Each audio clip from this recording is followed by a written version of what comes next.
بسم اللہ الرحمن الرحیم رب اشرح لی صدری ویسر لی امری واحلل عقدۃ من لسانی یفقہوا قولی ربی زدنی علما یا حی یا قیوم برحمتک استغیث۔ جمعے کے دن کی اثر اور دعاؤں کی قبولیت۔ اسلاف کے نزدیک جمعے کا دن بہت اہمیت کا حامل تھا۔ بعض نے تو یہاں تک کہا ہے کہ جس کے لیے جمعے کا دن درست ہو گیا اس کے ہفتے کے سارے ہی دن درست ہو جائیں گے۔ جمعے کے روز بھی عصر کے بعد کا وقت انتہائی قیمتی شمار ہوتا ہے، خصوصاً اس کی آخری گھڑیاں۔ ابن القیم رحمہ اللہ اس بارے میں کہتے ہیں، یہ قبولیت کی گھڑی عصر کے بعد کی آخری گھڑی ہے جس کی تعظیم ساری ملتوں کے لوگ کرتے ہیں۔ طاؤس بن کیسان جب جمعے کے روز عصر کی نماز ادا کر لیتے تو قبلے کی جانب ہو کر بیٹھ جاتے اور مغرب تک کسی سے بھی کوئی بات نہ کرتے، گویا یہ سارا وقت مسلسل دعا میں گزارتے۔ سعید بن جبیر جب جمعے کے روز عصر کی نماز پڑھ لیتے تو مغرب تک وہ کسی سے کوئی بات نہ کرتے، یعنی وہ دعا کرنے میں ہی مشغول رہتے۔ صالحین میں سے کسی کا کہنا ہے کہ میں نے اللہ سبحانہ و تعالیٰ سے جمعے کی عصر اور مغرب کے درمیان جو بھی دعا کی، اللہ سبحانہ و تعالیٰ نے اسے قبولیت سے نوازا، حتیٰ کہ مجھے اپنے رب سے حیا آنے لگی۔ ابن عساکر نے اپنی کتاب میں ذکر کیا ہے کہ سلط بن بسطام بینائی سے محروم ہو گئے تو ان کے بھائی ان کے لیے جمعے کے دن عصر کے وقت دعائیں کرنے بیٹھ گئے۔ پھر مغرب سے پہلے انہیں ایک چھینک آئی جس کے بعد ان کی بینائی لوٹ آئی۔ اللہ سبحانہ و تعالیٰ ہمیں اس وقت کی قدر کرنے کی توفیق عطا فرمائے اور ہمیں بھی یہ وقت دعا اور ذکر میں گزارنا نصیب فرمائے، آمین۔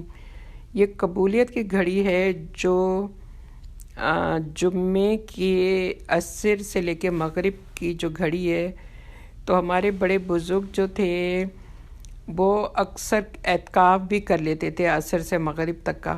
وہ نیت کر لیتے کہ اعتکاف میں، تاکہ ایک کونے میں کہیں بیٹھ کے اپنے قرآن کی تلاوت کرتے تھے، درود شریف پڑھتے تھے، دعائیں مانگتے تھے، کیونکہ رسول اللہ صلی اللہ علیہ وآلہ وسلم نے فرمایا، جمعے کے دن کی 12 گھڑیاں ہیں کہ جن میں کوئی مسلمان بندہ اللہ سے جس چیز کا سوال کرتا ہے اللہ عز و جل اس کو وہ عطا کر دیتا ہے، پس تم اسے عصر کے بعد کی آخری گھڑی میں تلاش کرو۔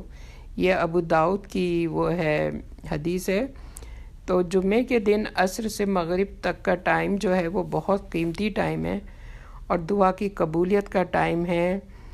آپ اس ٹائم کو ضائع کرنے کے بجائے اس میں عصر کی نماز پڑھ کے قرآن کی تلاوت کریں، درود شریف بہت زیادہ سے زیادہ پڑھیں اور پھر اس کے بعد خوب اللہ سبحانہ تعالیٰ کے حضور گڑ گڑا کر دعائیں مانگیں، آپ کے جو مسئلے مسائل جو پریشانیاں ہیں وہ اللہ کے آگے بیان کریں۔ تو انشاءاللہ، اور یہ میری زندگی کا بھی تجربہ ہے کہ جب بھی مجھے کوئی کسی بھی حاجت کی ضرورت ہوتی ہے، کوئی بھی دعا کی ہوتا ہے کہ یہ میرا یہ کام ہو جائے، میری یہ چیز ہو جائے، تو وہ میں بھی پھر یہی کرتی ہوں کہ عصر سے مغرب کے درمیان میں جمعے کے دن اپنا کمرہ بند کر کے اور ایک سائڈ پہ بیٹھ کے، تاکہ وہاں پہ نہ کوئی فون کی گھنٹی بجے، نہ کوئی آنا جانا کسی کا ہو، ایک کونے میں بیٹھ کے اور اللہ سبحانہ و تعالیٰ سے کسی ایک کام، ایک خاص مقصد کے لیے بیٹھ کے وہ سب تلاوت اور درود شریف، نماز، سب چیزیں پڑھ کے پھر اللہ سے دعائیں کر کے، تو اللہ سبحانہ تعالیٰ واقعی سچ ہے، یہ بالکل حق ہے کہ واقعی وہ دعائیں قبول ہوتی ہیں اور اللہ تعالیٰ فوراً وہ حاجت قبول کرتے ہیں۔ میں ایک دن اسی طرح ایک ذکر آپ لوگوں سے شیئر کروں گی کہ ہم لوگ پاکستان جا رہے تھے، تو میرے نواسے کا 2 سال کا نواسا تھا اور اس کے پاسپورٹ پہ ویزا نہیں لگ رہا تھا۔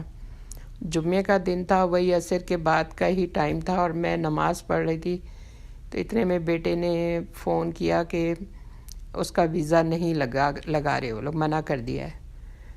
تو میں نے اس کو کہا کہ اچھا تم وہیں پہ ٹھہرو، میں جو ہے میں نماز پڑھ کے دعا کرتی ہوں، یہ جمعہ کا دن ہے اور عصر کے بعد کا ٹائم ہے۔ میں اسی وقت اپنا کمرہ بند کیا، نماز پڑھی اور اللہ سبحانہ تعالیٰ سے خوب گڑ گڑا کے دعائیں مانگی۔ آپ یقین کریں کہ 2 گھنٹے کے بعد بیٹے کی کال آئی کہ الحمدللہ ویزا لگ گیا اور کام ہو گیا۔ تو اللہ سبحانہ تعالیٰ اتنا غفور الرحیم ہے، اتنا مہربان ہے، اتنا رحمان ہے، اتنا رحیم ہے، لیکن اصل چیز یہ کہ ہمیں صرف یہ دیکھنا ہے کہ ہمیں کس وقت کیا کرنا ہے۔ اور جمعے کے دن ہر جمعے کو چاہے ہمیں ضرورت ہو نہ ہو، آپ اپنی بیٹھ کے اپنی دعائیں کریں، درود پڑھیں اور قرآن کی تلاوت کریں۔ اور سورہ الکہف جمعے کے دن پڑھی جاتی ہے۔ سورہ الکہف یا تو صبح میں پڑھ لیں، صبح نہیں پڑھی ہے تو پھر عصر کے بعد پڑھ لیں مغرب سے پہلے، تو یہ کہ لازمی وہ پڑھیں۔ اس میں اتنی پیاری دعا ہے سورہ الکہف کی، جو آیت نمبر 10 ہے، وہ اتنی پیاری دعا ہے، وہ اتنی جامع دعا ہے، تو وہ دعا آپ مانگ لیتے ہیں۔ وہ دعا آپ نے مانگ لی تو سب کچھ مانگ لیا۔ ربنا آتینا من لدنک رحمہ وہیئ لنا من امرنا رشدا، آمین اللہم آمین برحمتک یا ارحم الراحمین۔ اللہ سبحانہ تعالیٰ سے دعا ہے کہ اللہ تعالیٰ مجھے بھی اور تمام مسلمانوں کو اور تمام ہماری آل اولاد کو، قیامت تک ہماری نسلوں کو اللہ تعالیٰ اس کی قدر کرنے والا بنائے، اس ٹائم کی، اس وقت کی، اور توفیق عطا فرمائے کہ یہ وقت ذکر میں گزاریں۔ اللہ ہمارے نصیب میں اللہ یہ ذکر لکھ دے یا رب العالمین، ہمیں توفیق دے دے اور ہماری نصیبوں میں لکھ دے کہ ہم یہ وقت اس طرح سے گزاریں، جمعے کا عصر سے مغرب کا ٹائم۔ آمین اللہم آمین برحمتک یا ارحم الراحمین۔